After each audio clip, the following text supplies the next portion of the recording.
નમસ્તે દોસ્તો, તમારું અમારી ચેનલમાં સ્વાગત છે. અને આજે આપણે ભણવા જઈ રહ્યા છે ઇસ્ચો એનલ ફોસા. એ બહુ ઇમ્પોર્ટન્ટ ટોપિક છે અને બહુ બધી વાર તમારી એક્ઝામમાં પૂછવામાં આવે છે. તો ઇસ્ચો એનલ ફોસા ભણ્યા પહેલા આપણે થોડુંક જાણીએ કે ઇસ્ચો એનલ ફોસા જે પેરિનિયમમાં આવ્યો છે એના વિશે. તો પેરિનિયમની વિશે વાત કરીએ તો તમને ખબર છે કે એબ્ડોમિનનો સૌથી નીચેનો જે ભાગ છે જેને આપણે પેલ્વિસ કહીએ છીએ. પેલ્વિસ ને અંદર આપણે બે પાર્ટ, આ જે આપણું પેલ્વિક ડાયાફ્રામ છે એ પેલ્વિક્સને, આ પેલ્વિક ઇનલેટ છે, પેલ્વિક ઇનલેટ થી આ જે પાસ છે એને આપણે પેલ્વિસ કહીએ છીએ. અને એની નીચે પેલ્વિક ડાયાફ્રામની નીચેનો જે પોર્શન છે એને આપણે પેરિનિયમ કહીએ છીએ. હવે પેરિનિયમ બે પાર્ટમાં ડિવાઈડ થાય છે. તો તમને ઓલરેડી બોની પેલ્વિસ તમે ભણ્યા જ છો. તો આ બોની પેલ્વિસની અંદર તમને ખબર છે કે આ પેલ્વિક આઉટલેટ છે. તો પેલ્વિક આઉટલેટના પાર્ટ જોઈ લઈએ પહેલા. તો એન્ટિરિયરલી તમારે ઇન્ફિરિયર પાર્ટ ઓફ પ્યુબિક સિમ્ફાઇસિસ આવશે અને ત્યાં નીચે તમને આર્ક્યુએટ લિગામેન્ટ પણ આવે છે. પોસ્ટેરિયરલી તમારું ટીપ ઓફ કોક્સિક્સ આવશે અને લેટરલી કરીએ તો એન્ટ્રોલેટરલી આ કોન્જોઇન પ્યુબિસ જે ઇસ્ચિયોપ્યુબિક રેમસ બનાવે છે એ છે. પછી ઇસ્ચિયલ ટ્યુબ્રોસિટી છે અને અહીંયા એક સેક્રોટ્યુબ્રસ લિગામેન્ટ આવે છે જે આની પેલ્વિકની આઉટલેટની બાઉન્ડ્રીઝ બનાવે છે. અને અહીંયા તમારે એક ઇમેજરી લાઇન પાસ કરવાની છે એન્ટિરિયર પાર્ટ ઓફ ઇસ્ચિયલ ટ્યુબ્રોસિટીથી. આ જે એન્ટિરિયર લાઇન પાસ કરશે, જે બે પાર્ટમાં ડિવાઈડ કરશે, આગળનો જે પાર્ટ છે એને યુરોજેનાઇટલ ટ્રાયેંગલ કહેવાશે અને પાછળનો જે પાર્ટ છે એને એનાલ ટ્રાયેંગલ કહેવાય છે. અને આ જ એનાલ ટ્રાયેંગલમાં તમારું ઇસ્ચો એનાલ ફોસા આવેલો છે. એનું જૂનું નામ હતું ઇસ્ચો રેક્ટલ ફોસા. તો હવે આપણે વાત કરીશું ઇસ્ચો રેક્ટલ ફોસા કે ઇસ્ચો એનાલ ફોસા વિશે. તો સૌથી પહેલાં એ આપણે જાણી લઈએ કે ઇસ્ચો રેક્ટલ કે ઇસ્ચો એનાલ ફોસા જે છે આ જગ્યા છે. એને જોતાં પહેલાં આપણે આ ફિગરની અંદર જે બોન દેખાઈ રહ્યા છે એની વાત કરીએ તો આ હિપ બોન છે, આ રેક્ટમ છે, એની નીચે છે એનાલ કેનાલ છે, આ પેલ્વિક ડાયાફ્રામ છે, આ એનાલ સ્પિન્ચર છે. તો આ જે એરિયા છે એને કહેવામાં આવે છે ઇસ્ચો રેક્ટલ ફોસા. એ આપણે જોઈએ તો એક ટ્રાયેન્ગ્યુલર શેપનો એની અંદર ફેટ ફિલ્ડ જગ્યા છે જે એનાલ કેનાલની બંને બાજુ આવેલું છે. એના લોકેશનની વાત કરી દીધી છે આપણે.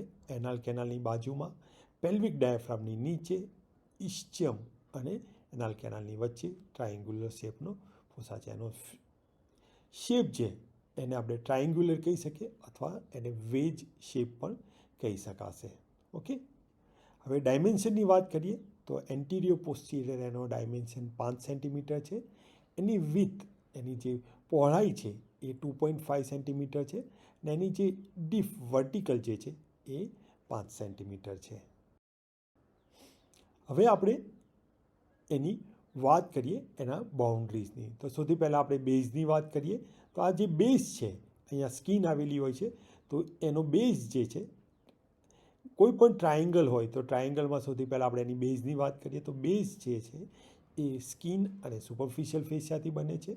અપેક્સ જે છે એની અંદર ફ્યુઝન થાય છે ઓબ્ચ્યુરેટર અને એનાલ ફેશિયાનું. અને અહીંયા તમે ઇન્ફિરિયર લેયર ઓફ પેલ્વિક ડાયાફ્રામનું પણ જોઈ શકો છો અને એ જ લિવેટર એનાઈ મસલનું ઓરિજન પણ થાય છે. હવે અપેક્સ અને બેઝ થઈ ગયું. હવે મીડિયલ અને લેટરલ વોલની વાત કરીએ તો મીડિયલ વોલ જે છે એ લિવેટર એનાઈ મસલ અને એક્સટર્નલ એનાલ સ્પિન્ચર અને એનાલ ફેશિયા બનાવે છે.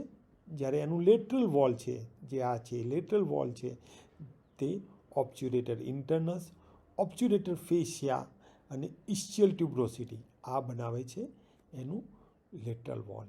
હવે એન્ટિરિયરની વાત કરીએ તો એન્ટિરિયરલી એ સુપરફિશિયલ અને ડીપ પેરિનિયલ અને પેરિનિયલ મેમ્બ્રેન જે છે એ એનું બાઉન્ડ્રીઝ બનાવે છે. અને પોસ્ટિરિયરલી આ એરિયા જે છે એ પોસ્ટિરિયર છે, જ્યાં તમે ગ્લુટિયસ મેક્સિમસ અને સેક્રોટ્યુબ્રસ લિગામેન્ટ આ બે જે છે એ એની બાઉન્ડ્રીઝ બનાવે છે. તો બાઉન્ડ્રીઝ ઇમ્પોર્ટન્ટ છે, જે તમારે યાદ રાખવાની છે.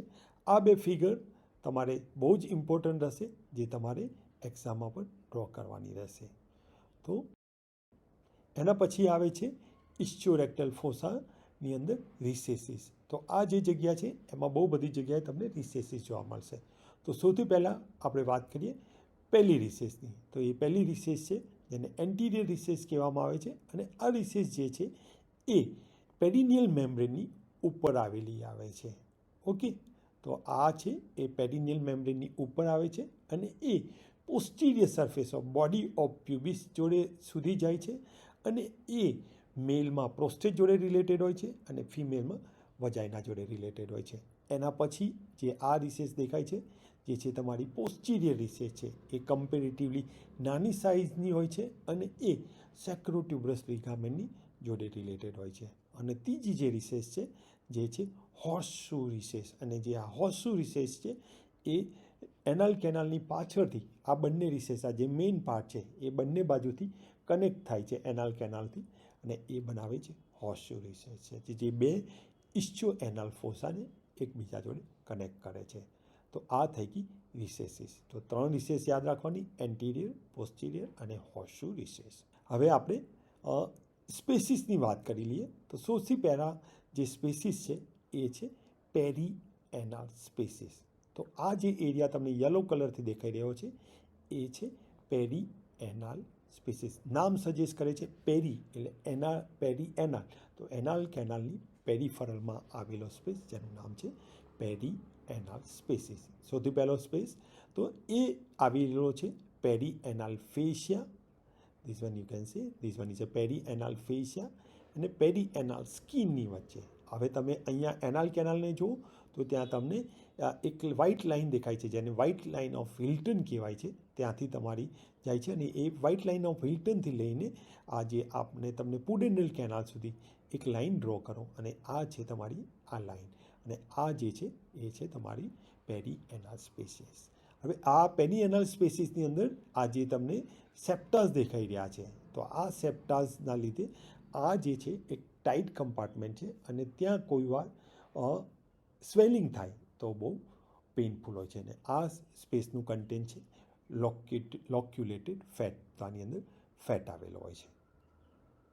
હવે બીજા સ્પેસની વાત કરી લઈએ તો આ જે સ્પેસ દેખાય છે આ સ્પેસનું નામ છે ઇસ્ચિયો એનાલ સ્પેસ. ઓકે, અને એ આવેલો છે પેરી એનાલ ફેશિયાની ઉપર. ઓકે, તો આ જે ફેશિયા, આ સ્પેસ છે એને જે કવર કરે છે, અને એ કવર કરતા એરિયાનું નામ છે લ્યુનેટ ફેશિયા.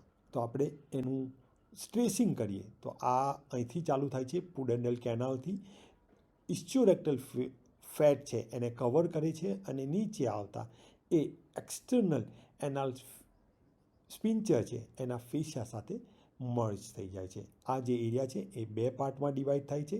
પહેલો પાર્ટ છે જેનું નામ છે સુપ્રા ટેગમેન્ટલ સ્પેસ, અને જે લાઈ કરે છે લ્યુનેટ ફેશિયાની ઉપર, અને એ બનાવે છે અપેક્સ ઓફ ધ ફોસા અને ટેગમેન્ટલ ફોસા ઓફ લ્યુનેટ ફેશિયા. અને આ જે સ્પેસ છે જેનું નામ છે ટેગમેન્ટલ સ્પેસ, જે લાય છે લ્યુનેટ ફેશિયાની નીચે. અને ત્રીજી જે સ્પેસ છે જે તમે અહીંયા જોઈ શકો છો જેનું નામ છે પુડેન્ડલ કેનાલ.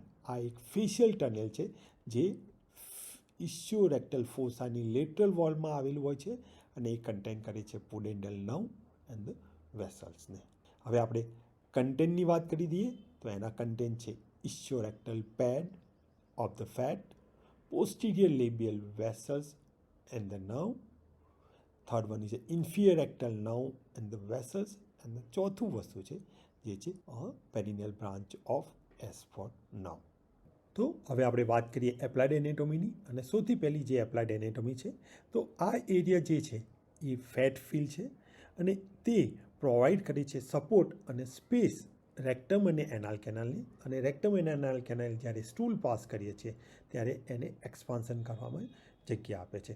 જ્યારે આ ફેટનો લોસ થઈ જાય ત્યારે નેચરલી એ સપોર્ટ આપતું બંધ થઈ જાય, જેના લીધે પર્સનને ડાયરિયા અથવા રેક્ટલ પ્રોલેપ્સ થઈ શકે છે. બીજું છે ઇસ્ચિયો એનાલ એબ્સેસ. આ એરિયામાં એબ્સેસ ફોર્મ કરવાના બહુ જ ચાન્સીસ હોય છે.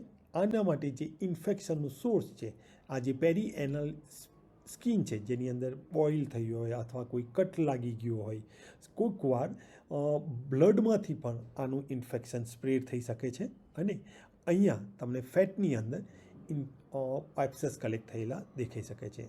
આ તમને ઓલરેડી આગળ જણાવ્યું છે કે પેરી એનાલ સ્પેસ બહુ ટાઈટ હોય છે, તો એમાં જ્યારે એબ્સેસ થાય છે ત્યારે બહુ જ પેઇનફુલ હોય છે.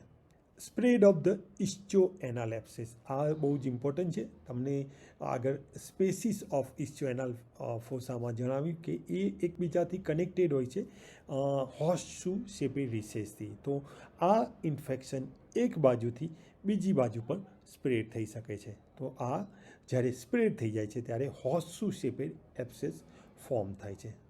ત્રીજું જે છે એ ફિસ્ચ્યુલા ઇન એનો. કોઈક વાર જે આ એબ્સેસ છે તે અંદરની તરફ અને બહારની તરફ એ બ્લસ થઈ જાય છે, એટલે ફૂટી જાય છે, અને એના લીધે એક ફિસ્ચ્યુલા બની જાય છે. અને આ ફિસ્ચ્યુલાને તમે ફિસ્ચ્યુલા ઇન એનો પણ કહી શકો છો. અને આ મોસ્ટલી ફ્લોર ઓફ એનાલ ક્રિપ્ટની અંદરની સાઈડ ઓપન થાય છે. અહીંયા તમને હું કહેવા માંગીશ, ધ સાઇનસ અને ફિસ્ચ્યુલા બે અલગ વસ્તુ છે. સાઇનસ એ બ્લાઇન્ડ ટ્રેક છે, જે એક જ તરફ એનો એક એન્ડ કોઈ એપિથેલિયમને કનેક્ટેડ હોય છે. જ્યારે ફિસ્ચ્યુલા એ બ્લાઇન્ડ ટ્રેક નથી, એની અંદર એ એક તરફ કનેક્ટ હોય છે એક એપિથેલિયમથી અને બીજી તરફ કનેક્ટ હોય છે બીજી એપિથેલિયમથી. તો આ હતું ઇસ્ચો રેક્ટલ અથવા ઇસ્ચો એનાલ ફોસા. આની અંદર તમારે યાદ રાખવાનું છે, અહીંયા જે 3 ફિગર બતાવવામાં આવી છે, આ 3 ફિગર બહુ જ ઇમ્પોર્ટન્ટ છે અને એક્ઝામમાં તમારે એ ડ્રો કરવી જ પડશે, તો તમને આમાં સારા માર્ક્સ મળી શકશે. જો તમને આ વિડીયો ગમ્યો હોય તો લાઈક કરજો, શેર કરજો અને કોમેન્ટ કરજો, અને આવા જ વિડીયો જોતા રહેવા માટે અમારી ચેનલને સબસ્ક્રાઈબ કરજો. Thanks for watching.